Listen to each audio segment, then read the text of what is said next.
So then I said to him, John, I was like, hey, no, you can't do that. That's my horse. No, absolutely. And it doesn't make a lot. Right. That's what I'm saying. So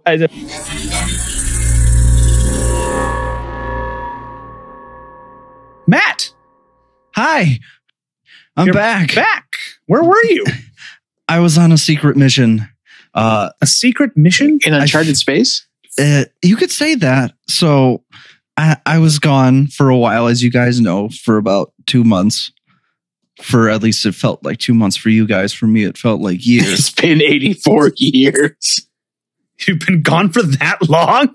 You look amazing. You know what? It's honestly portion control and lots of water. Good for you, dude. What was your secret mission? I was tasked to search the multiverse for a specific item.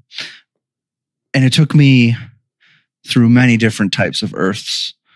But eventually I settled on Earth 720 and found the greatest chicken sandwich ever created. Oh my God. And funny story. Tough job. Someone's got to do it. A tough job. Someone has to do it. And we were the ones that did it. What do you mean we were the ones that did it? We own a restaurant on Earth 720. We do? Do we really? We do. It's called Cluckin' Trades. Oh my God.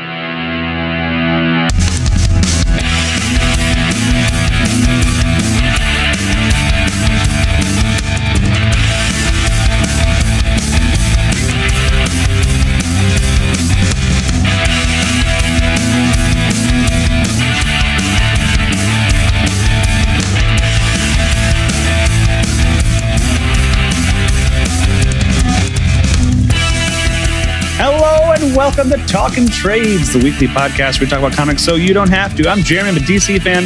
I'm John, a Marvel nut. And I am Matt, and I am back in Bludhaven. I am so happy that you're back, Matt. I am glad to be back. A lot of stuff going on. Speaking of stuff going on, let's just jump right into it. Let's not even waste any time. Let's just jump right into This Week in Geek. This Week in Geek.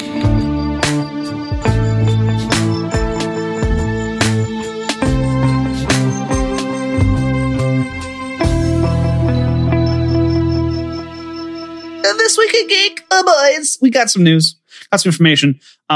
John, I know you are bursting at the seams to talk about the biggest piece of news, but it's gonna wait.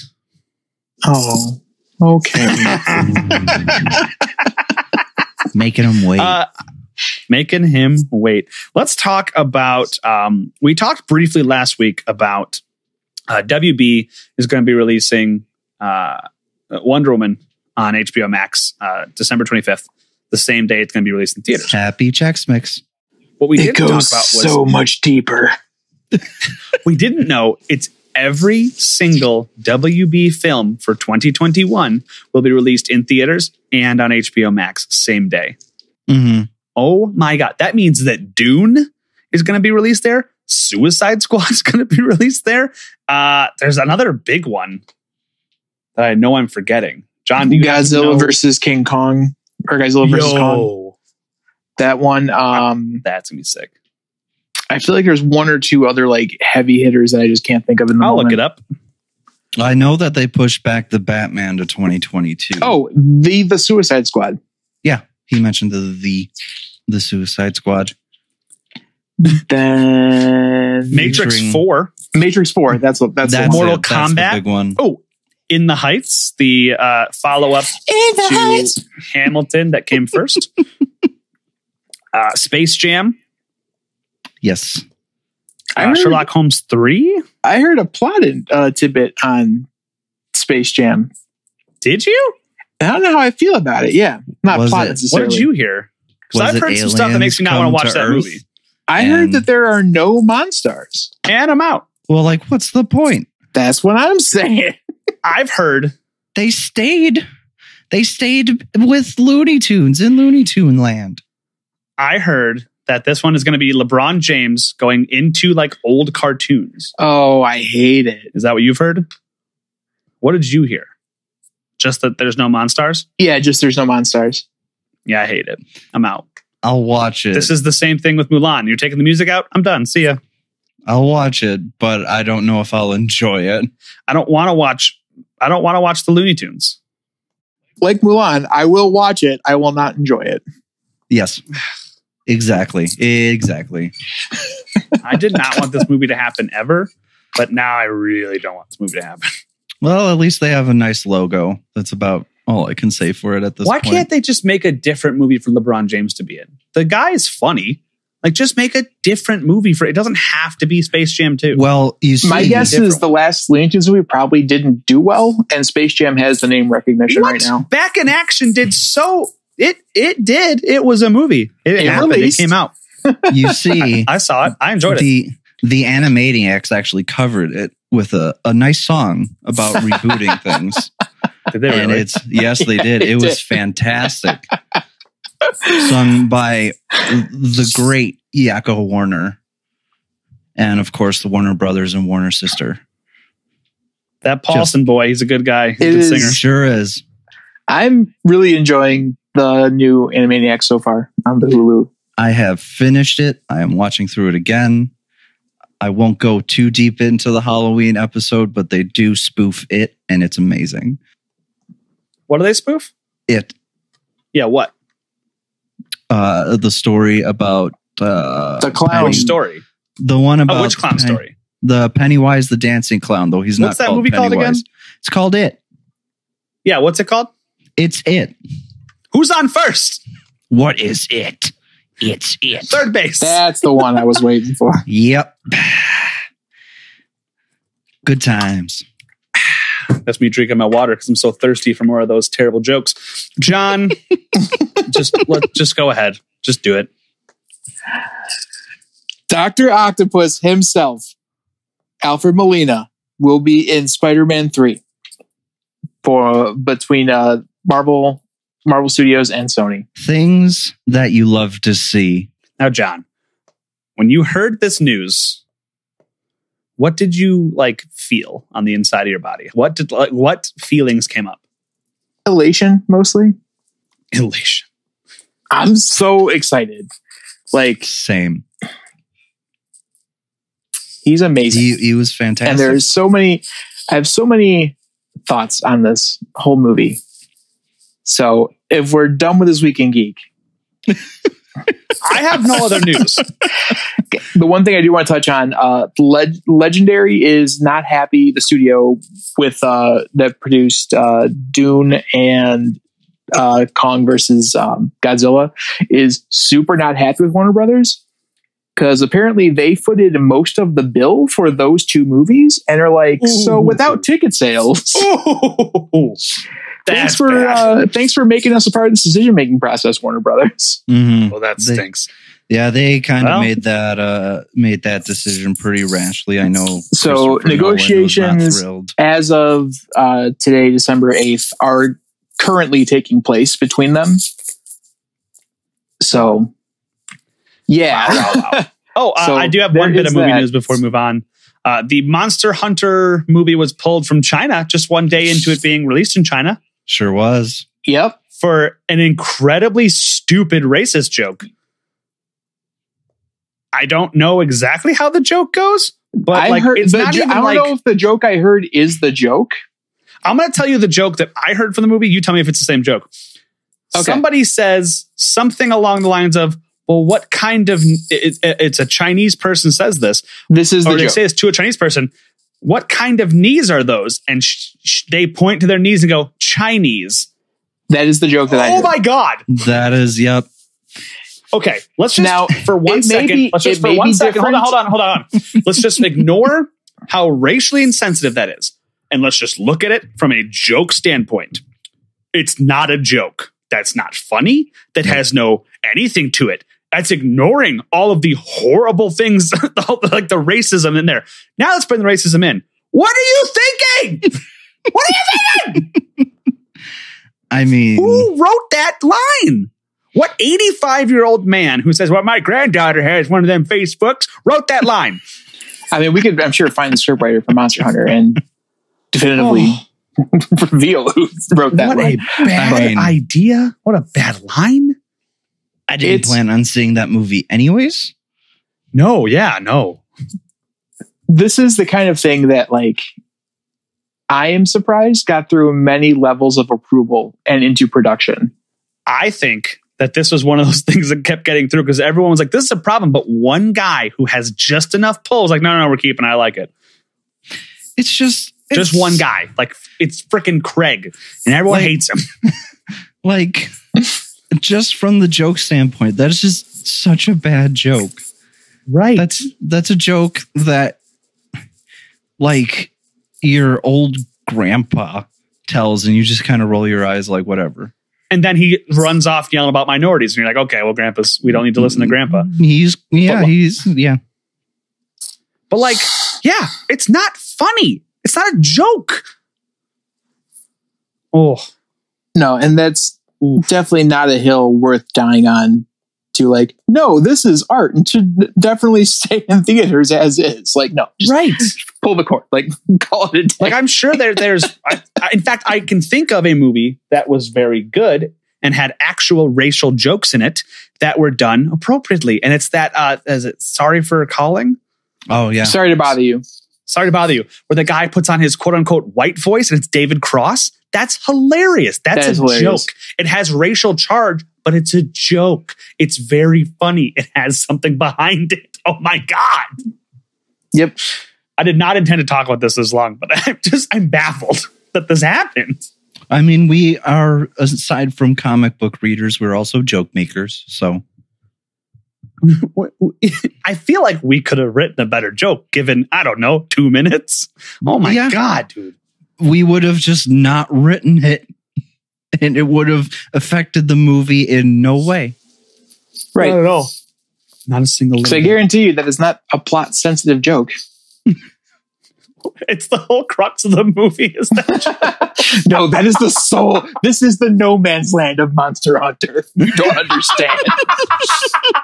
You can't cut this. Oh my God. This is him finding out he's a replicant. It's that level of importance. Oh my God, dude. There's a turtle lying on its back in the desert and a really dumb Chinese joke. What do you do? What? Wait, what? That's a Voight Comptex joke for like 3 people who listen to this podcast. So go watch Blade Runner. It's very good. John, Alfred Molina. Oh my God. I'm so excited. Earlier in the year, or maybe 5 years ago, we heard that Jamie Foxx will be back as Electro. Mm-hmm. Mm-hmm. So now Alfred Molina, IGN put up a post that says, if Alfred Molina is Doc Ock and Jamie Foxx's Electro return, we may just have a live action Sinister Six on our hands for Spider-Man 3. Mm-hmm. They showed those two with Mysterio, Vulture, who's definitely around. We saw him in the Morbius trailer. Scorpion, who was in the post-credit scene for Spider-Man Homecoming, and Shocker, who could be either the same actor from, or I guess the second Shocker from Spider-Man Homecoming, or a new person, because apparently it's just whoever has that weapon. The Shocker's terrible. No one cares. For those who don't but remember they do who have Alfred 6 Molina live is, action villains. Oh my God. For those who may not remember who Alfred Molina is or who aren't aware, or you're listening to this podcast because you're my grandma and you love me and you just want to support what I do. Thanks, Grandma. Love you. Alfred Molina was Dr. Octopus in Spider-Man 2 from with Tobey Maguire, 2002. Sam Raimi. Yes. 2002. Yes. 1 or 2. It's right around there. So that's where this actor is coming back from, for all of us massive nerds, just so you are aware. We also have a leak that came out of, I believe it was the Spanish YouTube channel for Sony leaked this on accident. It has since been taken down. I don't know. So it's an official channel. From where I saw it, it was an official channel. Interesting. Now, again, the internet could lie to me. It has happened in the past. But what I saw was, do you love, it was in Spanish, but like someone was translating. It was like, do you love all, and I have a very rudimentary knowledge of the Spanish language from like failing 2 years of Spanish. So I knew some of the words. So it was like, do you love all 3 of these Spider-Men? And it was like, it seemed like it was promoting like, oh, they're all on whatever, HBO right now for Sony. It's like, well, you may see them all in the Spider-Man 3 Saving the Multiverse. Like they're in it. And it was like confirming it. It's like, oh, so we're going to have Andrew Garfield, Tobey Maguire, and Tom Holland all at One once in thing the same movie. that is confirmed is we do know Doctor Strange will be in that movie as well. You could do it then. So, like, you have everything set up to do multiverse shenanigans. I don't know if it will be Spider-Verse. Just one scene where they're like, hey, like they help him up, like he falls into like some void. And those two help him up and go, you're doing a good job. Keep it up. And that's it. That's all you got to do. And I'll be happy. I think they're going to have to team up is what I think it's going to go. Yeah, me too. That makes the most sense. But like, if it's like a money issue, just pay him their $500,000 for 30 seconds. Let's go for it. I think right now Sony and Marvel have the money. That's not the issue. Yeah. Wait a second. Marvel has money? Only a lot of it. Sony and Marvel. Yes, they both have it's not like they're owned by Disney. Oh my God. So if Alfred Molina is in it and Jamie Foxx is in it, that means that whatever is going on in that universe is in theory.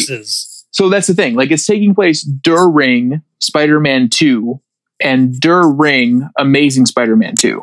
Mm-hmm. Right? Like, ish.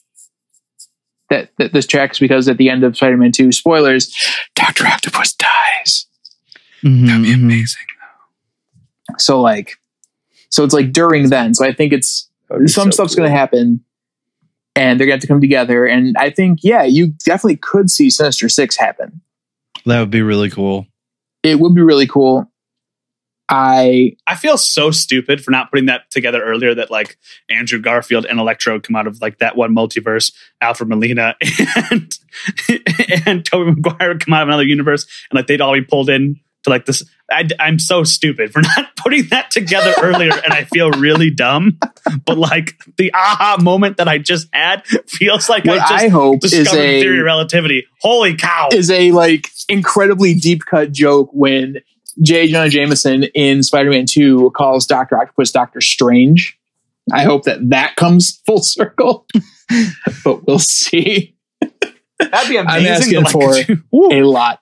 Because also, that's the moon, this movie is not going to be 4 hours long like I want it to be. Right? Like, that's just not going to happen. So here's the new thing. All movies are 4 hours long. Change my mind. Movies now, I want the new base runtime to be 2 hours. I've also seen, not confirmed, but I've also seen that Emma Stone and Kirsten Dunst are also coming back. Yeah. Which, like, I say forget Kirsten Dunst and let's bring in Bryce Dallas Howard as Gwen Stacy. Yeah. Bryce Dallas Howard as Gwen Stacy? She was Gwen Stacy. Yeah, she's Gwen Stacy in Spider-Man 3. That's okay. That movie's largely forgettable, but yes. But she's so pretty. She's very pretty. Is. My brain goes to, well, she's a redhead, so obviously MJ. Oh yeah, she was like platinum blonde in that movie. Yeah, she shows how much I remember. That's okay because it's been a while since you've seen it, and that's okay. Also, keep it out of your memory. Like, you don't need that. You don't. We need a real, but like actual Sinister Six is insane. It is insane. It'd be very cool. I hope. Do you think they bring in Venom or no? Because he's in the comics. Venom is the post-credit scene. He's the post-credit scene, and he is like, I don't know. They just have him as a post-credit scene, but he won't be in the movie. You can't do it. No, I think if he does show up, it would be some sort of post-credit scene with Tom Hardy. So my other thought is, I don't think all these actors can have full characters in this movie. I think beyond the Spider-Men and maybe the villains, you're going to see like closer to a cameo of 40 seconds ish to like a minute and a half of screen time. Because again, this movie is not going to be 4 hours like I want it to be. But also, nothing wrong with that. What I'm thinking is correct, the end of this movie will end with Holland and realistically company in the Sony Venom universe. Mm-hmm. So you have to like reconcile any other kind of ties to the MCU, those have to be wrapped up in this movie. Right. I'm okay with that. There's going to for sure be storyline / arcs for MJ and for Genki. And by Genki, I mean Ben? Ned. Who's basically Genki. We've covered this numerous times. For them as well. So realistically, there's like a lot of stuff in this movie, and I don't see any of these returning actors getting any sort of screen time. Right. That's like negligible. I'm sure that they'll each have a scene. Well, maybe not Scorpion or Shocker, if this is correct, but like Doc Ock, Electro, yes, they'll each have a scene, and then there'll probably be maybe another scene, and then again, like a big team up battle towards the end of the movie. But that's about it. Like, they're not going to have arcs. They're not going to be well developed. But I want this so bad, you guys. You're getting it. It's happening. I know. Barring another global pandemic, you're getting this movie in a year or two. We don't joke about that. That's fair. That's very fair. What are the odds of 2 and oh my God? It's happened twice, but could it happen a third time? You know what? With 74 million Americans, it might. I would not. What an arbitrary number! Surprised if it, if it happened again before the whole vaccine stuff happens. God. You know what? I don't even want to talk about that. To end this on a bright note, today is it's being referred to as V-Day in England or the UK. It's the day the first vaccines for COVID-19 are available in the UK. Well, the first woman to get it was like a 90 or 80-year-old woman who got it. And she was the first one in the world to get it. Yep. That's so cool. To end this on a semi-positive note, that is happening in the UK. There is light. We have established that it is a tunnel, not a black void of nothingness. These aren't approved for use in the US yet, and the US declined to purchase 100 million more doses when they were approached. So there's that. Yeah. But people are getting the care they need. And also on a global scale, those 100 million doses will go elsewhere. Mm-hmm. Other people will be treated. Mm-hmm. So it's not like, oh, you don't want these? Okay, well, let's just throw them down the sewer. Like they're going it's somewhere. It's not bread at a Jewel. For those who don't live in the Midwest, Jewel is Kroger, or it is Pick and Stuckey's, Save. I think. Jewel, aka the Jewel. Piggly Wiggly. Or Piggly Wiggly. Or the pig. Trying to think of other ones. See, so you're getting it. I don't know many regional grocery store chains. That's fine. At the end of the day, it's a grocery store. It just so happens Jewel happens to be the best one. Let's not get into that debate, but let us get now into Dominic's. The pull list. The pull list. Dominic. I forgot Dominic's existed. Same. Here's your pull list. This week on the pull list, after I destroy your eardrums with me yelling into this microphone, we are reading Nightwing Volume 2, Back in Bludhaven, written by Tim Seeley, and I believe that Marcio Takara is our artist. I have it right here. Tim Seeley, writer. Good. Marcio Takara, artist. And then all the colors, letters, and all that fun stuff. Cool. But yeah, those are the two. Well, Matt, we read this book because of you. Yes, because I was coming back. I'm going to let you take the reins on this one. Okay, I can do my best. So Matt, who is a Nightwing and what is a Batman? Okay, a Nightwing is, well, it depends if you're asking about the Nightwing like the superhero or the Nightwing that he got from Kryptonian I'm not talking lore. I'm not talking about the god from Krypton. I'm talking about the superhero. Yes, it is the vigilante. Dick Grayson, formerly known as you said Grayson, the original Robin. is Nightwing. He picks up the mantle and does good under the moniker of Nightwing, to preface Volume 1, which is called Better Than Batman, which is really, really good. I absolutely recommend reading it because it dives a lot more into Dick's past. It's super great. He runs into somebody from his past who is, I believe, named Raptor, and he teams up with him, Raptor. And they fight and stuff like that. Issue 0, of course, gives me chills, where he goes from being Grayson from Spiral to putting back on the mask and becoming Nightwing. When the New 52 ended. Everything was better. And Rebirth began. And I was so happy. And I like the Grayson run. Tom King did a really good job. But he has to be Nightwing. Like, same thing when they did the Rick Grayson arc and stuff. It was like, it's too long. He needs to be in the black and blue, super tights with that booty showing strong. But that's just my 2 cents on it. So we'll just go ahead and I think that was a whole gosh darn nickel there, buddy. Check out our previous episode on the Black Mirror. Yes, that is arguably one of the best Batman books ever written. And it is Scott Snyder's first foray into Batman. And he doesn't even get to write Bruce Wayne. He writes a great Dick Grayson. Yeah, he does.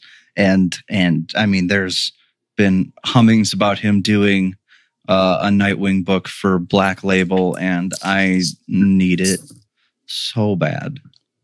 Just mainline that right into Matt's veins, please. Yes, please. Just stick it in my veins. So the issues, the trade opens up, and you see the Titans fighting. You see Dick, you see Wally, you see Donna Troy, and you see Speedy. Yeah, I'm like the other Ironically, Speedy is not the one who's fast. Yeah, they even make a joke about that. Speedy's the one who does heroin. They make a joke about that in Young Justice too, and it's great. And they're just hanging out. By the way, Speedy does heroin. That's not me making that up. He did heroin. It was like a whole thing. Yeah, I wouldn't know. The cover is him in a bathroom shooting up heroin. And Green Arrow says to Batman, "Oh my God, my ward is a junkie." Oh, comics! It's a whole thing. But anyways, we open and we see them fighting a bunch of robots. Obviously, they make some quips about fighting robots. Then they beat them, and they go in. Open like a warehouse area, and you see this one dude who looks kind of like a zombie, a decaying corpse, and he opens up his rib cage, his chest cavity, and there's a shiny red light in it. And after that, you see all of the Titans get just stabbed and impaled right through the back. Turns out it was a bad dream. And you see... It was all a dream, I used to read Word Up magazine. You see Dick wake up in a dream, and he checks on... And he was in the Titans loft in Gotham. And he checks on everybody. We get it. You have money. And, the rest of them are downstairs. Wally and Speedy are playing pool, and Wally's obviously... using his fastness, his quickness to play. And he goes back to bed, and who's outside his window but Superman? Yeah. Big Blue himself. Ooh, I gotta say this on the podcast. I have come around hard on Superman. I used to really hate the guy. I thought he was boring. I thought he was annoying, but I gotta tell you, the past 15 years of Superman books have been really good. Yep. And have made that character much more dynamic. Same thing that happened with Captain America once Chris Evans portrayed him in the movies. Yep. The character, once he gets another dimension, is phenomenal. Yes. I had a big turnaround with Captain America. I'm having a huge turnaround with Superman. Yep. Well, this was the Superman, the Rebirth. I read the first, I want to say 2 volumes of. So this is the Superman that I'm most familiar with. Yeah, this is the Superman that is this is the new 52 Superman. This is a Superman from another world. Mm-hmm. Mm-hmm. It's like, this is a really, really interesting character. And he talks to Dick here. Matt, I'll let you jump right back into that. But I just wanted to point out how cool of a character Superman has been. I agree. I mean, like, since Man of Steel, my relationship with Big Blue has just gone up. He's super duper. He's Superman. And that's it's because he's a super person. That's why they call him Superman. The S on his chest stands for hope. No, I'm leaving. But anyways, Superman's like, hey, we need to talk. And he takes Dick to the Fortress of Solitude. They talk about how Batman is still uneasy about him because he's not their Clark, stuff like that. And Superman basically is like, we need to essentially pull off Inception on you. We need to go into your dreamscape and see what's going on, what's causing all those bad dreams. And so they do that. They go into the conscience of Dick Grayson. They go into his dreamscape, like you would see in the film Inception. And they open up there where they're on a beach volleyball court. You have his former agents from Spiral. You have Huntress, and then you have, I can't remember his name, Tiger. Yeah. And Talon. And they are playing volleyball. Steve. Dick serves it. It goes straight into weird zombie dude's chest cavity. Robots come, start killing all of his friends. And Superman's like, yo, we need to get you out of here. We need to have you in a place where you're more control. And he takes him to Bludhaven. Bludhaven. I know that they specifically changed that. What's interesting about this Bludhaven is that it's not the Bludhaven or Bludhaven of old.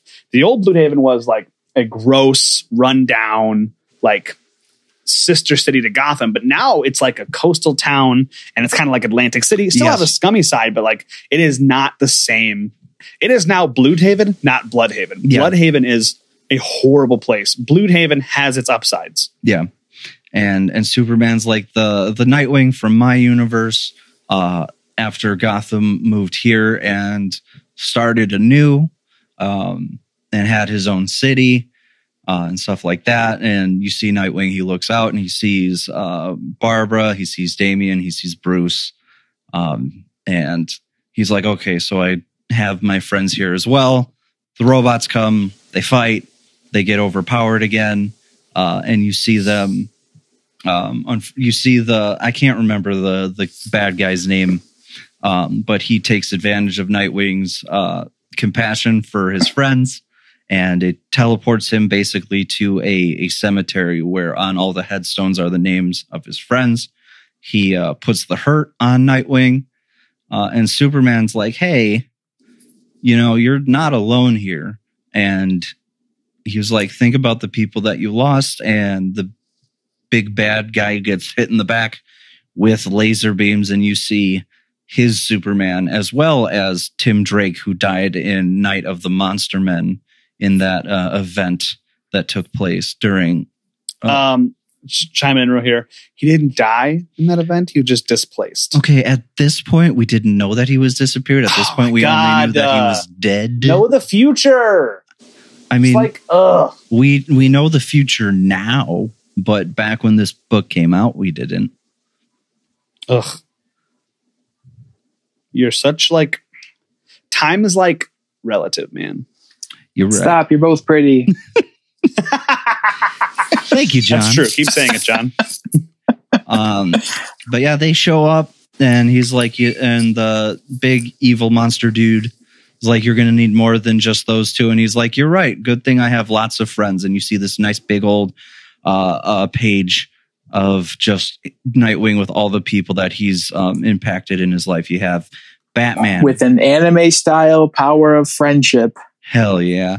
You have Batman, you have some lanterns, you have Batwoman, you have Raven. You got Zatanna. Starfire, Zatanna. There's Harley Quinn all the way in the back. There's Babs. Constantine, Damian. Wonder Woman, Donna of Troy, or Supergirl, Hawk and Dove, yeah, Harley Firestorm.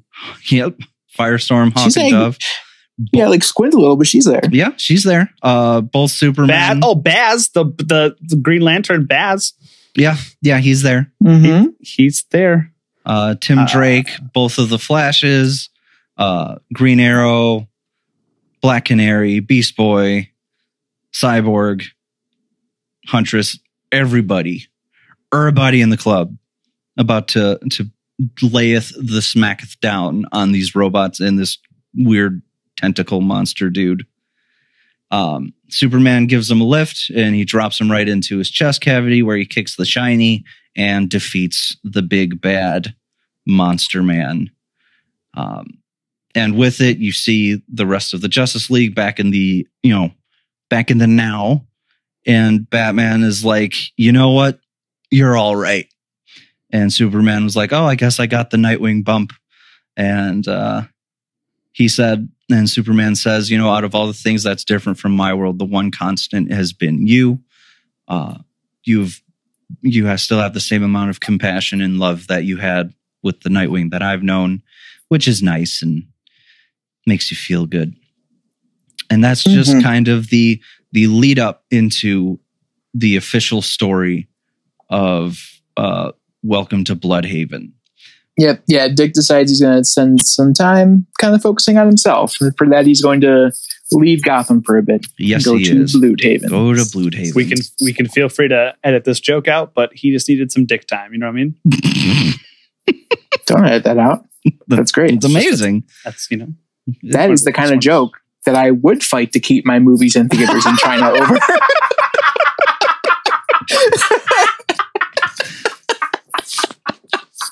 There it is. I'm sorry. Bump, set, spike. That's game, baby.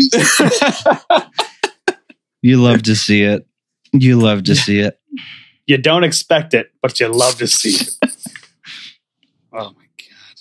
But anyways. John, you're killing me today. Matt, what happens in the next issue? So the next issue, it opens up and you see Robin rehearsing his call to arms for the Titans. And Batgirl sneaks up on him and they have, he's Damian. Damian is Damian. And he responds in Damian ways, but they're still clearly mourning the loss of Tim Drake. And it's interesting to see Damian show emotion here. Yeah, it is a little bit interesting to see him show a little bit of emotion, and you get some backstory of what happened between Barbara and Dick. They got into a fight during the volume 1 where Barbara essentially told him to go to hell. And Robin's like, luckily for us, he didn't go that far south. And you see it open at Bludhaven. And it's opening on a man named, I know it's Paulie something. Sure. Sure, it's Paulie Shore, the Bludhaven criminal mastermind. And he's just sitting on the phone. Paulie Paterno, there it is. Sitting on the phone, he gets a knock at the back door. And he's like, oh, it must be my delivery. I guess they took the shipments in the back, literally. He opens the door and he gets pulled, and you see the words crunch and crack and chirp. You don't know he's dead at this point. He could have survived.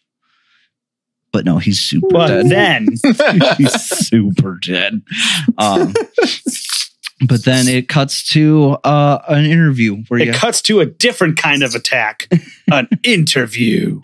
Yeah, I'll say. And he is interviewing for a community center called The Haven, which hey, here's the hammer. Oh, you hit it right on the head. Good job using that hammer. That was fantastic. Yep, almost as in your face as having the entire Hydra logo made out of. This is the dick time equivalent of a name for a place. I would say that one was by far worse. Oh, absolutely. But in the Black Panther book, yes. Yeah, that one was pretty. What? Oh my God! If you lay out all the properties, it forms the Hydra logo. Obviously, yeah, that was rough. This one is not that. For those looking to see what we're talking about, check out our episode about Black Panther. And the Crew. Fun time. It was a fun time. But yeah, he's Matt. What's the Haven, and why is Dick interviewing? the Haven is a community center, does a lot of public outreach, and he's interviewing to be a volunteer. He's not interviewing for a job. He's going to volunteer his time to help the kids who were affected. I want to own this place. Who are I'm Dick Grayson. Affected by violence in their lives, and he becomes kind of like a gym teacher there. But he helps. Well, he's not a gymnast or anything, and he doesn't know anything about kids with tough times growing up. Oh, wait a minute. And yes, he does. You see his interviewer, who is Sean Sang, Ms. Sean Sang. She's great. I'm a big fan. Like, Barbara's my number one, but Sean's my number two. I personally like Corey with Dick. Yeah. Corey Anders, Starfire. I think that those two were a great couple. Yeah. But this one is also would be cute. And they also do touch on the relationship between Corey and Dick and the prologue. We'll get there. The epilogue. The epilogue, yeah, because news spreads like wildfire. But she asks him, so what made you come to Bludhaven?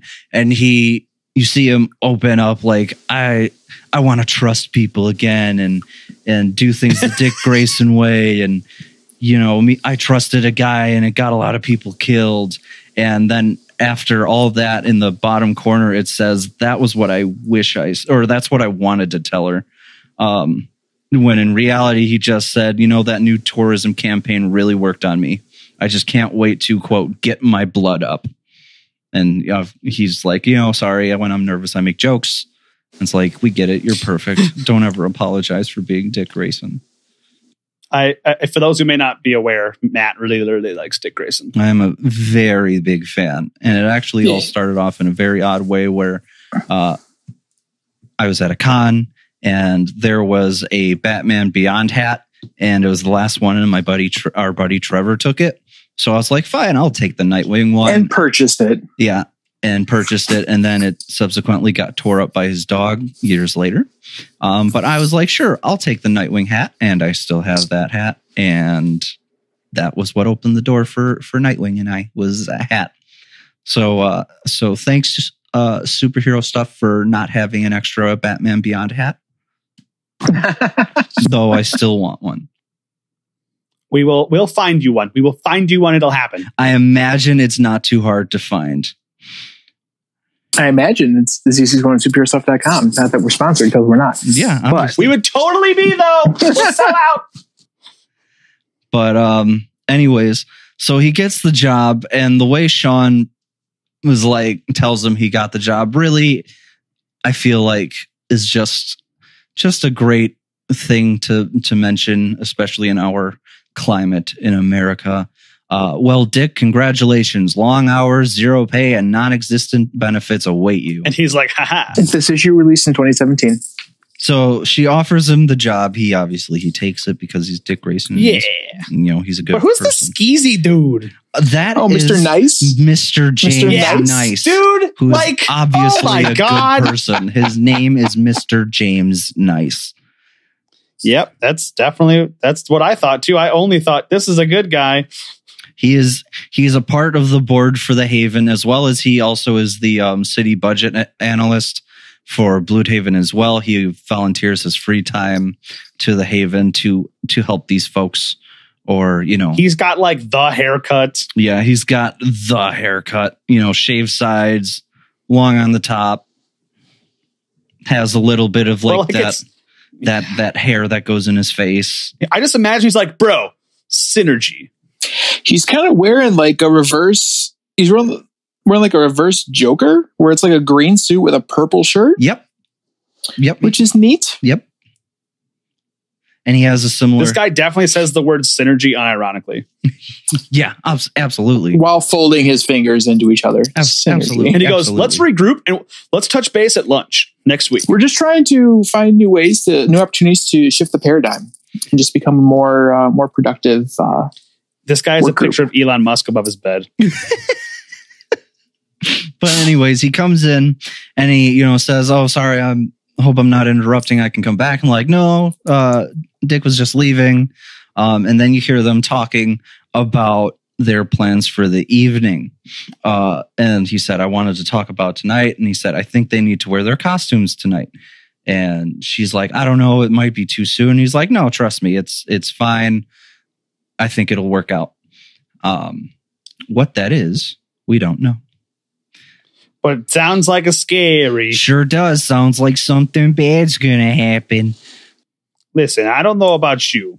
Cuts back to Dick. He's moving in to his new apartment, which is, it's a nice apartment. I gotta tell you, it's a pretty nice place. I've heard that Grayson boy has some money. I think he does. I just don't know what he must. If he applied and took a volunteer job, and later in this trade is like, yeah, I don't have to worry about how to pay rent. I'm like, we're making money anyway, Dick. What do you mean worry about how to pay rent? But also, that's me, Dick, an adult reading this comic book. Your adopted father is the richest man on the planet. You'll be fine. Wait a second. I thought his adopted dad was Batman. I mean, what? Spoilers alert for Batman #1. For Batman #1. Detective Comics #1. Detective Comics number 27. First appearance of Batman. Batman and Bruce Wayne, same person. And spoilers for Batman '89, spoilers for Lego Batman, spoilers for Batman Begins, and so on and so forth, except for any other iteration of Batman where Bruce Wayne is not involved, like Black Mirror. Batman the Animated Series, Batman 66. We could keep going. But he's setting up. He's setting up his apartment, and he puts up. First thing he puts up was really nice, is a poster of his family and him, and the like a Flying Grayson's advertisement poster that you would see. Yeah, they died. It is wholesome, and I like it. It is super duper, and he's just kind of talking about that scene. Scared the hell out of me as a child. In Batman Forever. Yeah. Yeah, that was rough. It bothered me so much. I was convinced that if we went to the circus, I was going to watch people die.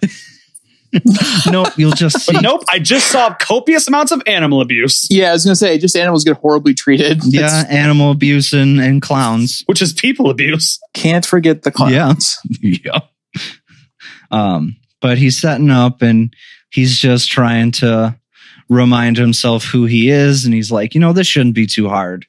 And at 8:31, you see him reading, and then he moves to the couch and he's starting to eat junk food.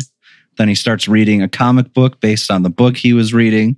Then he's back out on the couch and he's eating junk food and watching TV. And he eventually has a phone call. He's living that COVID life. And this all takes place over the span of 9 minutes. Like, he just doesn't know what to do with himself. I'm bored. I can't wear my tights. We get it, Dick. You're cool. I can't save people and be a good person. Like how they mentioned in Volume 1, how Nightwing does this because he knows it's the right thing to do instead of why he has to, like what Bruce does. Yeah, Nightwing, it's very important to note that Nightwing is a choice, whereas Batman that is his identity. He has to do it, otherwise he can't exist. Nightwing is a choice that Dick Grayson makes to help people. It is not a crusade. It is not a compulsion. It is a choice. Yep. And it kind of plays into the title of that first volume with Better Than Batman. Tell you what, Tim Seeley, he's got layers. I'm a big fan. Met him twice. Had him sign Nightwing issue #1. Cakes have layers. And you're right, cakes do have layers. I would never compare him to an onion. He is a Chicago man. Everybody like parfait. Okay, Shrek. Daniel Craig was in layer cake. Anyways, so it cuts off of Dick for a little bit. You see the mayor along with a couple people who work in the city council discussing how they're going to drive up tourism and how we're going to get tourism up and whatnot. And that's all a nice exchange. And then you hear sirens as well as helicopters pass by their window. And of course, Nightwing hears it from his apartment because I imagine he lives like right by downtown. That would be probably the best place to live if you were a vigilante. Oh my God, yeah, the nightlife. And he was like, well, that was a start, short start, but baby steps to getting to know myself. So I imagine him getting like the Jim Carrey Grinch smile on his face when he hears the sirens. Yeah, he's like, oh, game time. Like, guess I gotta wear the leather. Guess I gotta go help people. Darn, I guess I can wait a little bit. And man, too bad. I was gonna go to bed. He jumps out and he's like, and he's Nightwing, and it's great. And I love this. I love his rebirth suit so much. It's so simple and it's so great. The blue mask is great. I'm marry the fan. guy. I would like to if he was real, but I don't know if he'd be into that. Brendan Thwaites might marry you. You never know. You're right. He's Nightwing. But anyways, Nightwing follows the sirens and the helicopters. He uses a communication device in his mask that basically gives him the rundown of everything that's going on, which was the first time I really knew that his mask had more than just shielding his identity abilities. And the mask is like, oh, yeah, here's what's going on. Someone got, the ever-living hell beat out of him. It's the Google Glass. I understand you got to describe what's going on, but there's the line, talk to me, Domino Mask Police Scanner, is incredibly corny and cheesy. Yes, it is. And he was like, right, oh, this person, but not as cheesy as James Nice. I know. He's a nice guy. I don't know what you guys are Tim talking Seeley, about. I love you. Nice never guy. Change. Legally. Tim Seeley, never change. You're perfect. You're an angel. But he's the mask is like, the murder victim. Their bones were broken in 39 different places, clearly indicating some sort of inhuman strength and ferocity. And he gets to a rooftop, and you see a gorilla jump out at him. The gorilla is wearing shorts and a tank top and a hat. Yeah, all these clothing. He's from Gorilla City, but it doesn't look like it. Yeah, he is. It is not Gorilla Grodd. It is Gorilla Grim. Gorilla Grim. The Dr. Bold to Gorilla Grodd's Dr. Thunder, so to speak. Exactly. Sure. That's a reference for Matt. And you get a little bit of backstory about him. He left Gorilla City and became a weapons pusher, and he pushed specifically weapons out of Gorilla City, weapons that were used to fight superheroes, things of that nature. Come over here. You want this gun? It's a Superman killer. And he's in Bludhaven, and it looks clearly like he's fleeing the police.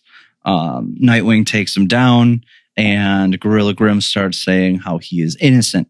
And Nightwing has been on the job, and he actually talks about this later on too, where he's, when he was younger, he was in all colors and bright colors and stuff, so he had to learn how to read people's faces and get a good tell of just their intentions. And he realizes he had a high insight score. Yeah, his insight checks are pretty top tier. Also, the police are like, we got it from here. You, Mr. Superhero, why don't you leave? We don't take kindly to use types. Yeah, get out of here, Night Tight. We don't like the suits around here. Or the Tight Knights. I think that's what they call superheroes. But he's like, I'm innocent. And originally Dick was like, no, clearly you're guilty. You're fleeing the crime, yada, yada, yada. But he gets a little bit of a second guess. It appears that you did it. It's inhuman strength. Yeah. You broke 39 bones in a person's body. I'm not here to profile, but you're a gorilla and you absolutely have that capability because gorillas have incredibly high strength. It sounds like you did it. Yeah. And so Gorilla Grim, he was basically saying, I came here to get my life straight. And he says, go talk to Sean Sang. She'll clear my name. The police zap him. And Dick's like, huh? And Sean Sang, Miss Sang. Yes. His lady who I now work for. Yes, his new boss. Who I might be smooching on later. Maybe. We don't know yet. Who's open to work under soon enough, if you know what I mean. He wants to have some quality dick time. Wait a second. Now it's inappropriate. Good times. Good. We can cut that one. Nah. Context is everything. So what does he do with this information? He goes to Sean. He He's going to does. go to Sean. He goes to the Haven. He goes to the Haven. You get to see those people on city council again, looking to figure out what they're going to do with. Find me more pictures of spider. Find ways to generate revenue with generating tourism, and then of course they see Nightwing is in the blood, and they're like, "Oh my god, we got it." I was also really one thing I loved with Cherry. I guess the whole thing is she just constantly on like 5-hour energies. Yeah, just downing 5-hour energies. It's a plot point at one point. It is. Yep. I just thought it was worth mentioning early because this come up later. Cherry is the girl who is on the tourism community who wants to generate the revenue. Yes, she is the one who gets a brilliant idea. Yeah, who the mayor says basically their jobs are on the line if they can't think of a good ad campaign to drive up tourism to Bludhaven. She's like, turn in your gun and badge, Cherry. She's like, I'm an advertiser. I got it. We'll put Nightwing on a billboard. Yep. Put bingo, bango, bongo. Done. Yep. Nightwing on a billboard. So it cuts to the Haven. Turn in your gun and badge. It cuts to the Haven, and you see somebody in Sean's office, different hair, completely different getup, just kind of giving themselves a pep talk. And you see Nightwing step in through the window, does a Bat family entrance. And she turns around. He does 2 of those in this volume, and they're both awesome. They're wonderful. Turns around, and he recognizes her as an old foe known as the Defacer from back when he was Robin. Which, hey. But when will we learn the backstory on Defacer? Well, I'll tell you, it's right in the next issue. But I want to know what the Defacer does. So she works. I think with the pigeon. She works with the pigeon. I think this is her first. I'm not kidding. I think this is her first appearance. She works with the pigeon, and they're basically art thieves / kind of art terrorists. You know how pigeons poop on statues? It's perfect. Pigeon drops trowel on statues, and then she just paints on them and uses her. That's not a joke. That's what they do. They steal a lot of precious art to essentially try to rewrite the history of Gotham and deface it. Which their initial intention is urban eco terrorism. They're not doing it as a money grabbing scheme. They do use it for money, but they're doing it to help the indigenous people or to it's not the best way to go about it, but I'll tell you what, it's innovative. Yeah, it is a different way to do it. So yeah, the next issue starts off with just that. You see backstory. They call them sheeple. It's great. You see backstory when Batman and Robin stop the pigeon and Defacer. Robin and Defacer share a little bit of a passing glance as well. And Robin asks what's going to happen to Defacer because she is, I assume, around his age at the time. And Batman says she's not going to go to jail. She'll probably spend some time in juvie, things of that nature. So cut to now. And Robin's like, man, that doesn't seem fair. Because if she had a better mentor, like I do, maybe she'd be on the straight and narrow. Who's to say? Batman's like, shut up, I have money. We already do you want a victory Sunday or not?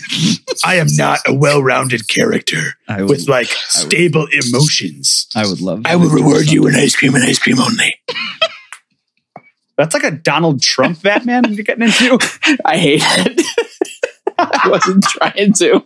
I was trying to ache the college humor. Yeah, I know what you're talking about. Because I was trying. You gotta just purse your lips really big with that one and accentuate all the other letters, but you can't do the L's, otherwise it becomes Donald Trump. Listen here, Sleepy Joe. That's why I have a pop filter on, so that it doesn't ruin the microphone. Smart. So anyways, it cuts back to the now, and Sean is yelling at Nightwing, telling him to leave. And Nightwing's like, listen, Mr. Grimm, Grimm gave me your name. And she's like, you don't understand. She's swearing at him. He is not welcomed. And the door opens up and you see Nightwing just get tackled from behind by Well, she says, you're going to ruin everything. Right. And the door bursts open and he gets basically shoulder checked from behind by Stallion. By Stallion, who is like a mixture is definitely repressing some very latent homosexual feelings. Yeah, I was going to say, it's one of those things that both looks gay but also homophobic. Yeah, he opens up. But he straight up says it. Yeah, he says it that he I tackle I tackle men to get close to them because it lets me be close to men without having to worry about it. And hey, dude, that's not how you express yourself. The way Stallion looks is like if Ken from Street Fighter was a cowboy. It's Crocodile Dundee. Yeah. No, I like the Ken. Basically, just put a cowboy hat on Ken. Yep. Done. Yep. Looks completely Western style Ken from Street Fighter. Same color outfit, same kind of gloves and stuff. Just same kind of hair. Yep. It's everything. And he takes him down. He's about to open up a can of the beatdown on Nightwing, but Sean talks him down. And it's like, hey, this isn't who you are. This isn't the person inside. You're more than the monster you see in the mirror, which we hear that repeated several times. Which is a much more wholesome approach than I thought this comic was going to go for. And I really appreciated it for it. And it's also a motif that we see at the very end. And throughout, honestly. Mm-hmm, mm-hmm.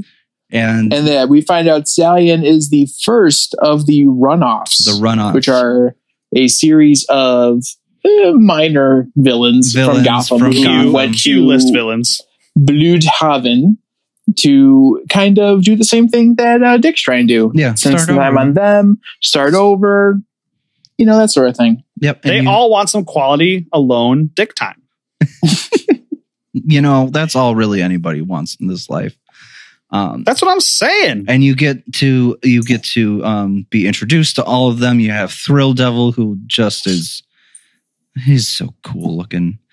You have Mouse, you have Giz and his squirrel Goop, I think. Goob. It's Goob. His pet squirrel Goob. And you just kind of learn about them. Thrill Devil he's essentially like why can't I think of his name? Sonic the Hedgehog. Sure, with a motorcycle. He just wants to go fast. He just wants to. So he's Shadow the Hedgehog. And then you have Mouse and Giz. They have been in a relationship for several years. Giz is like a super hacker. Mouse once trained under Catwoman, and they work to try to break Catman out of Arkham Asylum. That's a throwback. It's a real character that has been parodied on Talking Trades. Sure has. Did we read a book with Catman, or we made a joke with him? We did an end joke with Catman. Got it. We pitched it to CW instead of Arrow. So wait to hear back. Yeah. What the hell? We need to add to the Arrowverse, and then of course, Mr. Nice is also with them as well, as he does apparently. And what's your superpower? I can make things sound really cool. And Sean's like, listen, that's like bottom line. Sean's like, listen, get out of here, Nightwing. Nobody wants you here. And Nightwing's like, well, I'm here to help. She tries to airbutt him. Yeah, I'm here to help. I'm trying to figure out what happened with Grimm. And they're like, I don't know. Maybe we should trust him. We're not in a position to get anything done, but Nightwing is. He's in the good eyes of the law, at least in Gotham. And they give him a little bit of information. He gets some street cred. Yeah, he does. He gets a little bit of street cred. Which allows them to feel comfortable in sharing their information that they have. The small amount of information, but they give him okay, benefit of the doubt. Here's what we have. We trust you a little bit. Right. But, you got to earn the rest of it. And he's like, okay, I'm leaving. And he jumps out the window. When he jumps down, Mr. Nice is outside. Mind you, this window is on, I think, the second story. and Mr. Nice is already outside, and he gives him some parting words there, and he basically says, I'm here because of you. You scared these people straight. That's why we do need your help. No one will listen to them, but they'll listen to you, and the runoffs will know someone fights for them, even if that someone used to be their enemy. So he kind of gives them some good parting words, as well as he also said they lost someone already to the town, who was Grace, who was mentioned earlier in the last issue, that Grace had originally run off from the runoffs. The runoffs? Yep. I didn't even mean to do it, but it happened. And we're going to power through, We're going to power through, just like Dick is going to power through finding out as much information as he can. He actually goes and finds like a lady of the night who was working, follows up the clue from Mr. Nice to the Meadowdale Mall, which is basically a black market that the police are fine with. Yeah. Because it keeps the criminals in the black market. And keeps them away from the boardwalk and the tourists. Bananas. So, I got to tell you, down there, DC police, they just are terrible. They're not good. They're not well trained. They don't get a lot of training. They're overfunded. But yeah, wait. Oh wait, shoot. We're talking about the DC police. Yeah. I mean, in Marvel, you could have the AmeriCops. Yep. Where they oh my God, disproportionately target certain communities, threaten violence needlessly. No, we're talking about comic books, John. Yeah, we're trying to escape the things of reality.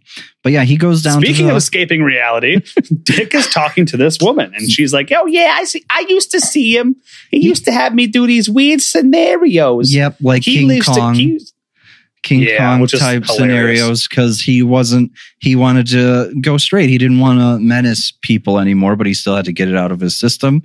So he hired. So she gives him some clue onto where Grimm lives. He goes and checks that out. He finds a list of names, and one of the names is crossed off, and it smells like horses. Smells like horse. Which, like, hey man, if that's a frame of reference you have, good for you. But like, what? But yeah, Grimm lives by a shipping yard. Next to it is a shipping station. In the shipping yard, even. He lives, in the shipping yard. And the building next to the shipping yard is just covered with cameras. So he's like, well, it's pretty hard. It would be pretty hard for a camera to miss, an X 100-pound gorilla leaving out of one of the storage containers. So he goes into there, and that's where you see the ledger with the names. Looks for the camera feed. It's gone. Can't find it. It was checked out by somebody that smells like horses. Checked out, by a name who was smudged out by something that smells like horses. Then you go back to the tourism bureau. You have Cherry. You have her coworker makes a joke about her drinking the 5-hour energies, and this is where you see the first Nightwing. And she's like, "If I drink 5 of them, that's more than a day." Who's stupid now? I'll live forever. to quote Pierce Hawthorne from Community, "I'll be a living god." Yes. But you see the first billboard for their new campaign ad, and it says, "Come for the gambling, stay for the sights. Nightwing, keeping Bludhaven safe." And you see a picture of Nightwing plastered right on there. It's just a big picture. It's just a big dick pic. Yep. I originally had that as one of my cover photos on Facebook. I had this billboard because I like it. That's very cool. I just wanted to shout out the nice Art Deco style letters at the bottom, and that's neat. Yeah, those letters you see. It's like the exact lettering from animated series. Yep, animated 100%. Series. I appreciate them. I appreciate it now. Yep, and they also show up in the Joker as well for the whatever De Niro's person's name show was. Yes, De Niro's person's name show. Yes, yeah, yes. But so he goes home. He passes out. Dick, we're talking about. Yes. Nightwing goes home and passes out. Not Robert De Niro. I don't know what he does with his life. I would the rest of the runoffs are having their usual group therapy session. And they all go home. And Dick, this is the next night, and Dick's like, "Hey, following up, Sean." Not Sean. Defacer. What's her name? It is Sean. Sean. Sean saying. Sean's like, "Hey, Sean, listen, I got some more info." And Sean's like, "I don't trust you, but I would absolutely kiss you." And then the cops come. And he opens up a little bit of why he, moved to Bludhaven tour and stuff like that. And then, they're about to go in for a smooch. Then the cops show up. I hate when that happens. And they arrest That's happened her. to me at least once. Mm-hmm. They arrest her for suspicion In a murder. And the cop's like, "Listen here, Mr. Nightwing. We don't care for your kind." Yeah, this is a job for the police, not for ad campaigns. And he points to a billboard of Nightwing being put up as they showed up right outside. And Dick's like, "Oh my God." He's like, "No, she didn't do it. It's not possible. She has an Also, alibi." why is there a giant picture of me? Yeah. And it cuts to them watching that all seeing that all take place on television. Television turns off, and you see a gang with the orca, who is called the Whales Enders. The Whales Enders. You see the orca. Imagine, Great White. What if King Shark was a whale? Yes. Yeah, King Shark Whale. Yeah, exactly that. So her backstory is she was a marine biologist who had a spinal injury. So she infused herself with orca DNA to help repair that spinal injury. And then her body was like, "Nope, now you're a giant whale lady." Just normal science things. Similar to like the man bat. # just stuff. Science things. That happens a lot in comics. Like, "Oh, I'm broken. Let me fix myself. Oh, now I'm a giant lizard person." Yep.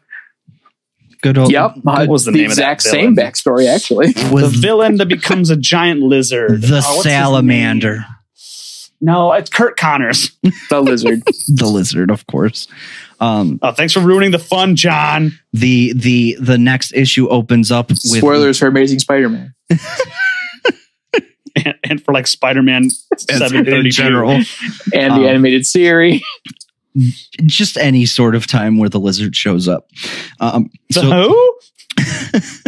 The next issue opens up, and you see the crime scene for the murder that Sean is suspect.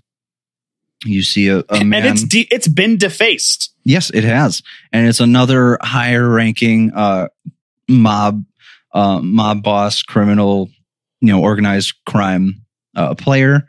And the whole place has been just defaced. There's a bunch of graffiti everywhere. The guy's eyes are gouged out. It's and we get the best non-Batman spook scene because the lady cop's like, "Oh man, Detective, this is crazy." Detective I can't pronounce her name. You're killing it, dude. Keep it up. Svoboda. There it is. She's standing in front Detective of Svoboda. That's the one. Is drinking her coffee, and Nightwing's like, "Hey, we need to talk." She's like, "Oh, She spills her coffee everywhere. Comes right out of the black, and you just see him, and she spills her coffee, and it's like, "Yep, he learned that from Bruce." And she's like, "You're messing up my crime scene." He's like, "Yeah, it's fine." And then she lights up a cigar. Detective Svoboda. Like she is not great. No, she is a hard ass. She's like, now you got to bleep that out. No, it's fine. No, we're bleeping out the swear words. The dick jokes are fine because it's about a guy in the book. It's context. Context is key. If I say those jokes in a different book, it doesn't make sense. But you can't say the A word. You gotta beep it. But anyways, he leaves and he goes to talk to Mr. Nice at his house. Mr. Nice is like, "Wow, this is a nice house." Mr. Nice is like, "How'd you find me?" He's like, "Well, I'm an incredible detective. Also, your name was in the phone. And you're listed." I love him. Which is great. And Mr. Nice kind of goes into more of his backstory about how, he was in a dark place and he lost someone he loved because of it. Big It's old his trilogy. Oh, absolutely. It's 100% his fault because he was driving, I believe, while trashed. While intoxicated. and- He was driving intoxicated. Yeah, he and was driving killed under the his influence. passenger/lover. Yeah, they drove off a bridge. It was, And due to a technicality, he got off. Like there was no charges brought against him on a technicality. So he never actually paid for the crime. yes. So he's kind of like paying now. Yeah. Through his community service. Yeah. That Like he's doing on his own. penance. Yeah, he's essentially helping people as a way to make good on what happened. Which, is really nice, if I do say so. Oh, boo. Speaking of nice, we have Dick at work, who is very wholesome with his kids. Yep. And he's training. Yeah, I don't know what he's the right word is. I guess Watching. Mentoring. teaching, Working with. yeah, helping them with like Teaching. gymnastics. There's a teacher on this podcast and you couldn't think of that verb? Nope. No. Just point blank honesty, man. Nope. Couldn't. You know what? I appreciate that about you. But they finish for the day, and you see Sherry come up and talk to Dick Grayson a bit, and she's like, "I know you. You're Bruce Wayne's ward." And I like how she's described here as she moves and talks faster than just about anyone I've ever met, and I'm friends with the Flash. On her 6th 5-hour energy for the day. Yeah, and That's 36 hours. No, it's not. It's 30 hours. She will become a living god. she is a living god. Sleep is for the weak. Jerry Annabelle does not need it. But they chat a bit. And he's like, "Did you guys get Nightwing's approval to use him on the billboards?" And she's like, "Well, if he ever wants to come down to my office, I'll absolutely offer him a job." Sounds like a no. And also, like, don't be silly. He's an illegal vigilante, not a private citizen. Still sounds like What's a no. he going to do? Sue me? Sounds like he could. He probably could. So yeah, that was that little exchange. And Nightwing, while he was at Mr. Nice's, asked like, "Hey, can you get the runoffs together? I need to talk with them about everything that's going on about now with Grimm and Sean." So they have a little bit of a group meeting where Nightwing's talking with them. And it has nice little introduction bubbles above them again, in case you forgot from the last time you saw them, which is possible. And Nightwing's like, "Listen, we're going to go and we're going to go to this area that what I was given. We're going to go and try and stop them." And Stallion's like, "Listen, if they got some heavy hitters, if you're going, you're not going alone." And they kind of all go, Lord of the Rings style. You have my fists and my cat-like grace and my pet squirrel and his motorcycle. As you do. As you do. Goob is great. Okay, he is just the best. Just kind of hangs out. Yeah, big fan. With fan. with Giz, and it's great. Just 10 out of 10. Give me a crossover with Goob and Squirrel Girl. Squirrel Girl. And Tippy Toe? Yes, I agree. Yes, absolutely. I'm into it. Stop it. I'm already buying it. But they go to the Marcus Casino, which is owned by one of the last people involved in this apparent conspiracy with organized crime members getting taken out. Turns out there was a big weapons deal that they asked Grimm to oversee. Grimm's like, "No, man, I want to go straight." So they believe that the person taking out the other big players is Forsyth himself. When you see him, he is packing up to leave. He is packing up to leave town, which does not look like something an innocent person would do. What? Yep. And so they have a little exchange, and then Grace, the orca, finally makes her appearance to them. knocks them down, and we have the runoffs and Nightwing fighting against the Grace and the gang, whose name I forget. The Whale Enders, I think. The Whale Enders. Yeah. Which is not a dumb name. No. And they're all I was wearing... thinking it was dumb. They're all wearing whale masks that look kind of like Venom masks, which is fun, except with a fin. But they're different. This is not stupid. And they get into a big brawl. Nightwing tries to be quippy with Thrill Devil. Thrill Devil's not having it. He's like, "You're not one of us." Blah blah blah. I was like, "Listen, I'll work with you. I will not quip with you." Just so we're clear. like rude, man. Rude. You always quip with Nightwing. But she knocks him off of his motorcycle, so he's kind of out for the count. He protects Mouse. And then Giz and Goob get into the action where Goob puts on speakers on the Orca's back, and they play a super loud noise to basically incapacitate her. And you've learned that that's because that's something that it was used to beach whales. It's because symbiotes are very sensitive to loud noises. No, it's something used to beach whales in the whaling industry, obviously. That's totally different. But she's she's incapacitated, and Thrill Devil's like, "Where's my bike?" And then you see his bike chasing after Forsyth, and a man wearing a mask with like a devil face on it hits him. Yep. And end issue 12. 13 begins with the runoffs running off to find Mr. Forsyth. Oh, is that why they're called that? And I like that you get a little bit of like a flavor text for each character. Personally, my favorite is the squirrel's name is Goober, a squirrel. You know what? Obviously. Just knock it out of the park. Goober, greatest character in comics. I'll fight people over it. Fight me. And they're going down an alleyway. You see Forsyth. He's rested up against a wall. He looks dead. He's not. He tells them, this killer is going to go after the mayor next, and then he dies, which is fun. And Nightwing's like, "Okay, well, we got to go do this." And the runoffs are like, "No, I'm out." And for that reason, I'm out. They'll all think it's us.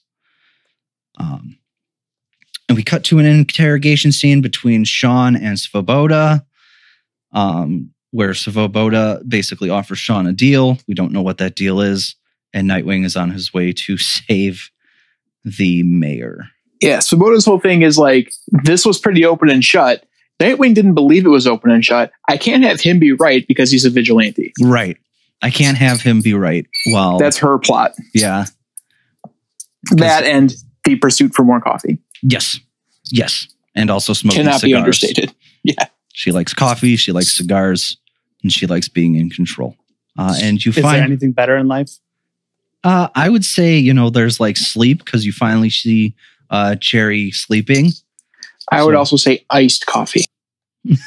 I wouldn't know. I'm not a coffee. Well, there's also crushing your enemies, signal driven before you, and the lamentations of the wind.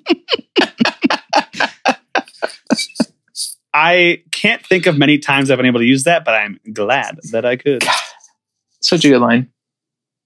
It's hilarious. Yeah. What is best in life? Yeah, Sherry is almost depleted on her energy, but then she opens up a drawer stocked full of more 5-hour energy. Sleeping is for quitters. It sure is. And her partner Simon, or coworker Simon is like, "Why are you doing this?" He's like, "I have too many eyes on me. I can't sleep. I got to make sure everything's perfect or we'll lose our jobs." And he's like, "Everything's going to be fine. The new Nightwing ad campaign is huge." And like, of course it is. You have one of the best looking characters. Of course it's huge. It's dick. Yeah, that's what I'm saying. You have one of the best looking DC characters on a billboard. It's a big dick and everyone loves it. Yeah, and it's out for everyone to see. And From God and everyone. That's how it should be. And it cuts to Mayor Madrigal, which is a hell of a name. And he's just chatting on the phone, and a beam of light comes out, and he gets attacked. Nightwing shows up, and you see somebody. He's being attacked by Nightwing? Question mark. He's being attacked by someone in a cheap Halloween store mask of Nightwing, and he has like this super like stick beam thing, and him and Dick get into a little scrape. He throws the mayor out of the window, only to be caught by Defacer, using like rockets on Jet her boots. ankles. Yeah, jet boots. Nightwing finally gets his mask off, and wouldn't you know it, the big Surprising reveal. no one. Surprising everyone. His name is literally the exact opposite of what he's doing. Mr. James Jimmy Nice himself is the culprit behind all of the murders and things of that nature. And and they put it all together on how he's able to get to places so fast. All that weapon shipment and tech was taken by him, and he is using portals to go from place to place. And he does a portal on out of there, and he takes Jerry with him. And then you have Nightwing running from the law. Cops open fire after he saves a guy. And he's confronted by a Defacer in an alleyway, only to be met with a gun and a cigar and Detective Svoboda in her grimacing, mean old face. Yes. Yes. And the next issue opens up at a checkpoint. She's like, wow, there's checkpoints now. Like, well, someone, tried to make an attempt to kill the mayor. Kind of a big deal. And it's Detective Svoboda in the car with Defacer in the back in prison garb. And hanging on the bottom of the car is Nightwing. And of course, he makes another quip. Like, I've seen this city from all other angles, so this is a new one. He's great. You guys, he's great. I don't know if I've said that. But in his own words, polishing the street with his butt. Yep. Is Nightwing. Yep. Just a hero. A hero of the people. Matt's a big fan, and it's very apparent for all of us. No, there's no bias. What? Who said there was anything about that? And this podcast is not biased. What are you talking about? At all. Anyways, what Dr. Octopus story? They are driving to a place in Bludhaven called the Tail Peninsula, which is just a dump, just kind of a ghost town. No one's there. And you see Mr. Nice confronting Cherry, and we find out that Cherry was in on his evil doings. And he says, he's about to use his magic stick that apparently can put a hole through a god, so it shouldn't have any issue with you. And Cherry, and he makes sure to put on a mask of maybe not Sherry, but some close blonde enough, lady. and he says, you can look at the monster you were, or the monster you've become. And Sherry, using the one move that she knows, 5-hour energy. 5-hour energy to the face. And he misfires, creates a big enough hole for her to escape through. And you see Nightwing and Defacer. They have a little moment where Dick apologizes, and they both kind of apologize to each other. Svoboda's not having any of it because she's really honestly just hope Sherry takes a nice, brief 36-hour coma when this is all over. Like, she needs rest. She needs to sleep. But anyways, they hatch a plan where Defacer and Nightwing are going to go in and save her, and Svoboda is going to take all of the credit because she wants to develop the rapport that the police are in control and not vigilante, which is not just control, but like they are forcibly they're in control. They mention it was like brutally effective or something along the line. Something like that. Yeah, like. Which is definitely a good thing for, protect and serve and then like brutally enforce, Yeah. Yeah, I wouldn't use the word good, but that's just me. So Nightwing and Defacer go in, they find Cherry. She's kind of banged up. Nightwing has Defacer take her out to the police. To save her, not to kill her. Yeah, to save her, not to kill her. She's past that life, as far as we know. And we also don't know that she ever killed. Yeah. And as they're trying to move her, a portal opens up. Here comes Mr. Nice, getting ready to lay the beat down on Nightwing. They have a nice big old confrontation. He's about to use his I'm just going to call it like a boomstick. I don't know what it's called. He's about to use it on Defacer. Nightwing uses his I guess his grappling hook. The long story short is there's a really great fight that is really well drawn and hard to talk about, but it ends with the sweet motif of, this isn't you, look in the mirror. Yeah. He shows his whole thing is like Mr. Nice a cracked mirror. Mr. Nice is able to like see himself. When he got in that car crash and his Jane, I think, was the person. It is Johnny. It was Jimmy and Johnny. It was Jami. Jamie. Duh. Got it. So when she died in this accident, no, hold on. We're not glancing past that. Jamie. I don't know. I saw that and I didn't think Jamie because it was not spelled like any other incantation of Jamie I've ever seen. When I was a kid and I read something like a book, I think I read one of the like a version of Hamlet and Ophelia. I was like, "What is Ophelia?" Ophelia is so bad for yourself. Step away from the water. There is something rotten in Denmark. It's his piss poor attitude. That is one of my favorite YouTube videos of all time. It's so good. It's so amazing. good. That's sassy gay friend in Hamlet. Yes. But yeah, Mr. Nice's whole thing is she should not have died. The only thing she did wrong that night was trust him to safely bring her from A to B. Right. So she did nothing wrong and she died and he didn't face any consequence. Yep. So he feels incredibly guilty about that. But he also doesn't like seeing these criminals in the area as well also, or just people in general who are doing bad things also not face punishment. Yeah. So he's looking to kind of bring the mirror to their face and show them that they're also doing bad things. That's why he had the Nightwing mask. That's why he had the blonde girl mask. Yep. And he used his time with the council with those therapy sessions to understand everybody's MO. And he used that to frame them. And he starts to use his super stick on Nightwing. But just as the last moment before it gets off, Detective Svoboda. Well, he puts Nightwing's face to a actual mirror that he has on him for some reason. Yeah. And it's a busted mirror. He's about to use his thing. And Svoboda shoots it. The mirror breaks. And then the mirror like burns into his face. So now he has like a shiny, cool, evil looking face. Mirror face. Yeah. So now people look at him, they can't help but see themselves. And he's about to fall off a bridge. Nightwing catches him. And then that is as far as you know, or that is basically his fate is he gets arrested, which opens up to a news report. Detective Svoboda is taking all the credit. Nightwing's like, it's fine, honestly. She can take the credit. I don't need that kind of attention on me.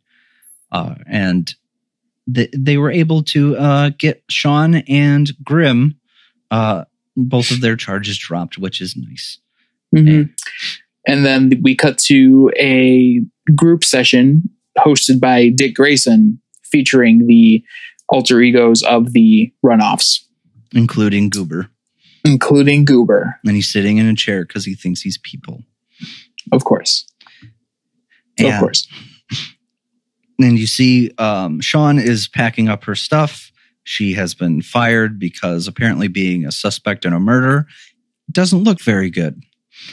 Yeah, she said it doesn't do things to your resume. And I say, don't put it on your resume. Smart. I would agree with that statement. You weren't getting, that was a source of income, the allegation. So just leave it off the resume. It's also fine. Like those charges were dropped because you didn't do it. I know.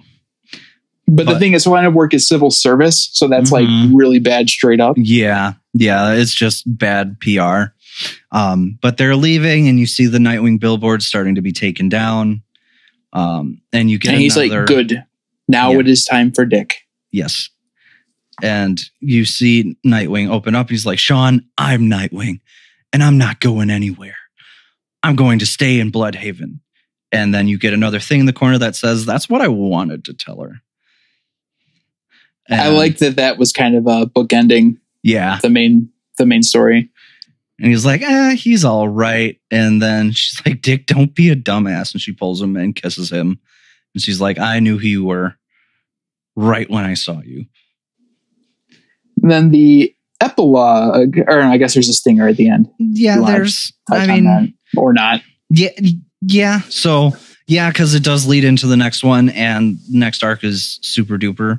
So Nightwing is back in his apartment, and you see him charging his phone, which I'm pretty sure is an iPhone. So like Apple represent, and all of his books and his junk food. I like our products don't need our help, Matt. They really don't. No. Hey man, you know what? It's worth a shot. You know, if they're listening. You got a better shot with like cool stuff than we do Apple, to be completely honest. You never know though. Or not cool stuff, superhero stuff. But yeah, so you see him leave his apartment. Also cool stuff. We'll get sponsored by cool stuff. We see him leave his apartment, and you see word bubbles saying, looks like he decided to stay. Too bad there's only room for in this town for one of me. And you see a long-haired figure wearing his new 52 black and red suit. Which, like, I already to a degree put Nightwing and Bucky on the same plane, but let's go for Bucky Nightwing. Yeah. Like, let's go. Unfortunately, that's not in this trade. We do have an epilogue. That we do have an epilogue. Is very touching, very wholesome, very nice, very easily summed up in like 3 sentences. Yes. In terms of events that happen. It is essentially the first like 2 months of their relationship. Yep. 2 months and like a week. And you get 62 days. When we get that cool little epilogue with Corey. Yeah, you get a few flashbacks to what they were doing. Dick talks to the Bat family. He talks to Wally. Obviously, Wally's his BFF. And he talks to Corey because Damian told her, and Damian just wanted to be Damian. The whole thing is that Defacer and Nightwing, they both get to put down their fronts, be who they are with each other. They have begun seeing each other. They are having a very normal relationship, which is something neither of them thought would be possible, let alone with each other. There's even like a little fight where Sean feels a little insecure, and Nightwing's and Dick's like, I get it. I left the window open. That was stupid. I get it. But I think you're afraid and insecure that the whole Defacer Nightwing thing is not going to work. But that's not the case. And then they make up. Like, it's very normal relationship stuff. It is wholesome, and I like it. And Nightwing does have an exchange with Barbara, and she was hoping it was her. You hate to. And then she says, does say, "Don't you break her heart." Yep. Oh, yep. Oh. And I'm like, man, this is great. And the whole thing is narrated by Dick. And then there's the whole narration square. It says, that was pretty breezy, Dick. Where's the stakes? The tragedy. And well, it happens because you see Sean, she's on the phone with the pigeon, just like, hey, I've gotten back into painting. My life is really working up. Yeah, you can. I want you to see the art so you can see it can still create without destroying. Yeah, like I love that parallel. That was nice. And they're both talking with their mentors like at the same time. You see a dark figure. They have a broken up. mirror, but their mirror is being mended. And you see a dark figure behind her, and it cuts to her dropping the phone, and it looks like she's clearly having signs of struggle, which leads into the next arc called Nightwing Must Die. And I don't like it. I don't want him to die. I like him. And that was Welcome to Bludhaven. Ran a bit long, but well, and this was a Matt heavy episode too, which is rare. And for those of you who don't know, Matt loves to talk about Nightwing. About like Nightwing, Rush, and the Blackhawks. It's about it. And The Witcher. And The Witcher. You're right. That has become a central point in my life. But yeah. So, and to Dungeons and Dragons. Okay. Listen, now you're just giving people more things. And how much he loves me and John. Yeah, you guys are okay. Oh my God. Wow. Enjoy the spiking audio, editor. But anyways, that was Nightwing Welcome to Bludhaven, which is a good way, I feel like, to start over with him after kind of wrapping up with Better Than Batman. It's a good way to just kind of start clean and start fresh with Nightwing run after connecting New 52 to Rebirth. I loved it, but it shows that he's developed as a character, and I like it a lot. Yeah. Mm-hmm. Yeah, you see a lot of development with Nightwing in the comics. But this book also was like campy and stupid, and I loved it. And it didn't just have, it wasn't just a serious book. It had its serious moments, but like I never felt that it sacrificed a character's development for something fun, and it also didn't sacrifice something fun when it needed it. Yeah, I like this book a lot. Yes. I did like the ongoing thread of self-improvement, the ongoing thread of like take care of yourself. Yeah, like, that was excellent. The only thing I didn't like, and it's a product of this was a trade about the normal length that we'd read. However, this was 7 issues. 7, right? Yeah, I think it was like 9 to 15. It was 7 because it included the Superman one. 9, 10, 11, 12, 13, 14, 15. Yeah, 7. So because there were more issues, each issue took a little bit of time and panels to like give background information on what things are. And I could have done with less of that. Yeah, I get but that's that. a product of the issues were short. Nothing on the trade itself. Yeah. Like I felt issue 9, if you wanted to read the story, you can miss issue 9. 100%. Because you don't need the epilogue. Yeah. Because the main plot is wrapped up in the main story. Yeah. And you basically see what's next in store for Nightwing and Defacer and everybody in Bludhaven. But like the third time you're introduced to the runoffs, I'm like, all right. Like we get it. We know who you are. And like the third and fourth time, Dick's like, I came to Bludhaven to work on myself. But then I got caught up in a superhero mess.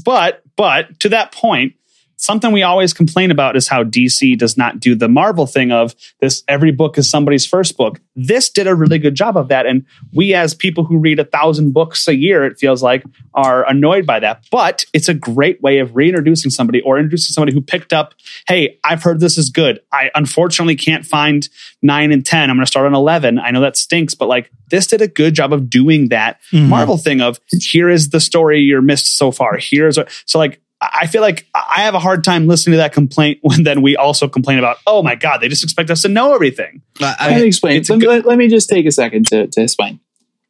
I read comics. I cannot be pleased. You know what? Honestly, Jonathan, we're changing the name of the podcast. Because I 100% agree with you. Oh yeah. I also will never be pleased and will never be satisfied, never be happy with anything ever. I do appreciate I have to nitpick. I do appreciate that Tim Seeley does take that time to explain in case this is somebody's first comic book. We don't see that a lot. I do enjoy the Marvel way where you just get a quick story synopsis and then you go in. Especially because it's there if you want it. It's not there. Like you can, it's the first page is totally skippable. If you don't want it, it's up to you. Whereas this was in the body of the book itself. Right.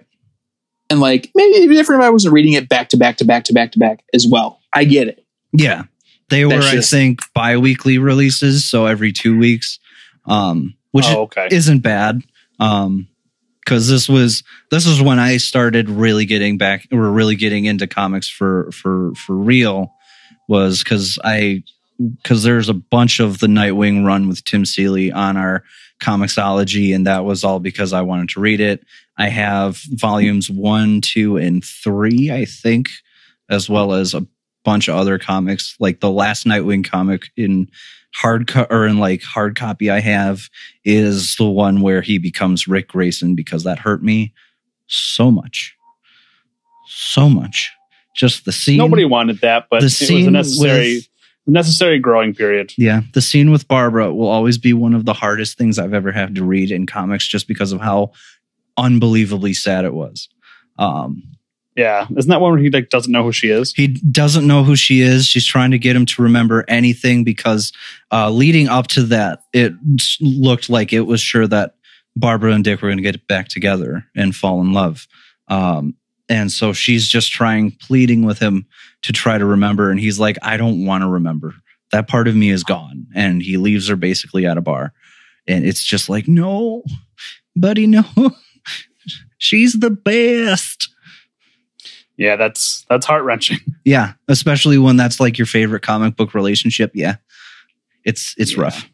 But well, I think that this book across the board from Talking Trades received a I'll never be pleased, but you did a good job out of 10. I mean, I was pleased. 100%. But I have some. Yeah, but we got to talk about averages, Yeah, I have some bias. So we will.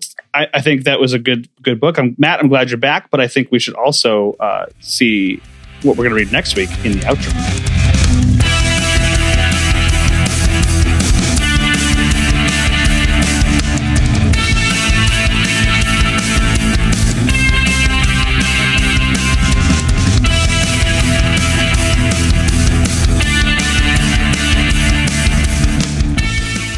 And that is the podcast this week, John and Matt.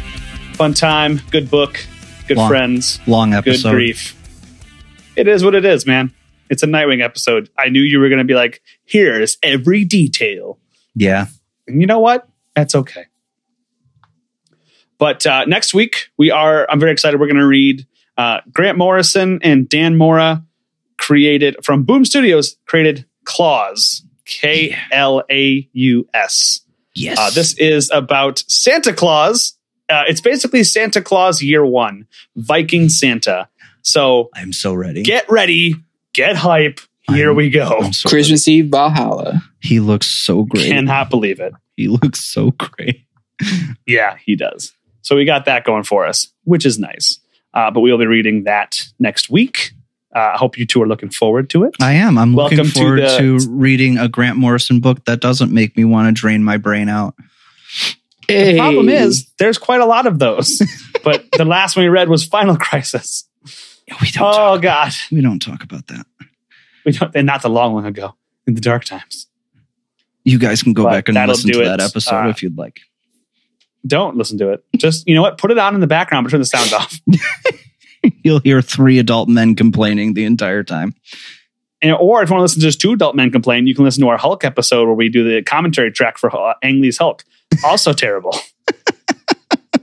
But what you can look forward to next week is our Christmas special for Klaus or however you pronounce this. But I'm very excited. I'm very excited to talk about it with you gentlemen. But I think we will see you next week. Yeah. Ahem. Goodbye. Previously on Talking Trades. John, you're on the naughty list. We're going to the North Pole. Now on Talking Trades. Oh, Matt, thank you for picking us up, man. This was going to be a very long walk otherwise. A godsend. Why are you guys? Why did you walk to North Dakota? Well, we're going North Pole. Well, to be fair, my cardinal directions are not the best, but we're going to the North Pole. So you decided to go through North Dakota? It was north. Why are you going to North Pole in the first place? Well, I'm on the naughty list, which can't be accurate. That doesn't make sense. Why would you be on the naughty list? That doesn't make sense. That's Thank what you. we said. It makes more sense that I would be on the naughty list. Right. Oh, easily. Well, I'm just glad I found you guys, coming back. Yeah, coming back. I didn't know where you guys went. So, yeah, I'm glad. I'm just stoked that you took us to this amazing fantasy wonderland that is, what is it? Canada? Canada. It's Canada. No, pretty sure it's Canada. Canada. No, the land where the dead language of Futurama is alive once again. That's French. Right. This is where you put gravy on your fries. And milk is sold in bags. Milk is sold in bags, and where you don't pay for health insurance. Canada. Yeah, that's Canada. That's the country north of the United States. Canada. Yeah, Canada. Canada. No, can't. Matt, how would you know? It's not like you've ever met somebody from Canada. We literally have a friend who lives in a suburb. A Canadian? Yes, a Canadian. He lives in the suburb of Edmonton. Wow. Edmonton. In Canada? Fascinating. This is amazing. Let's just. I can't with you guys. A few hours later. Uh-oh. What's uh-oh? Well, maybe we should have stopped for gas. Well, I had to pee like 6 times, but you wouldn't let me. Why? You're on E. Everything's fine.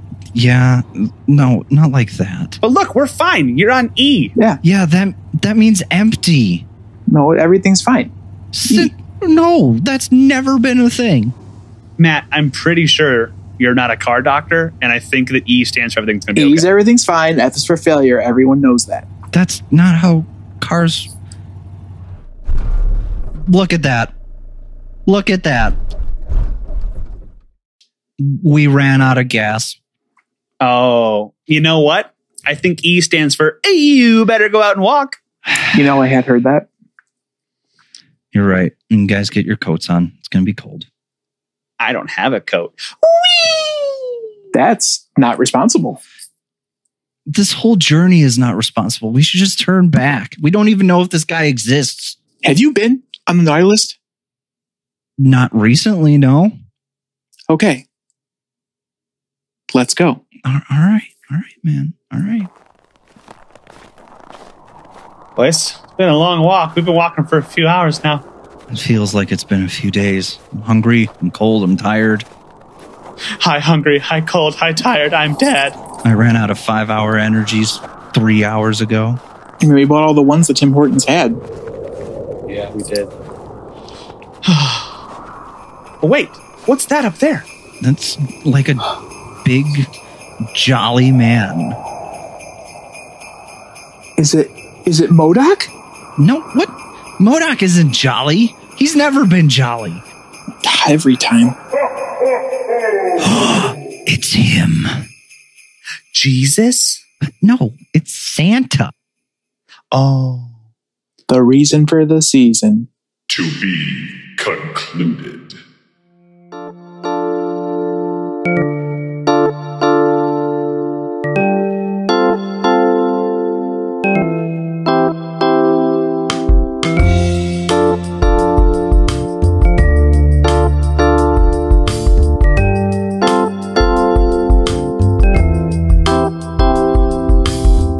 You can follow us on Twitter at Talkin' Trades. Follow Jeremy on Twitter at LizardKing27. You can find John on Twitter at Maesterlaka, Maesterlaka. And for this and other projects from Matt, please check out Facebook at Matt Spina Music. And remember, we're not experts, we're fans.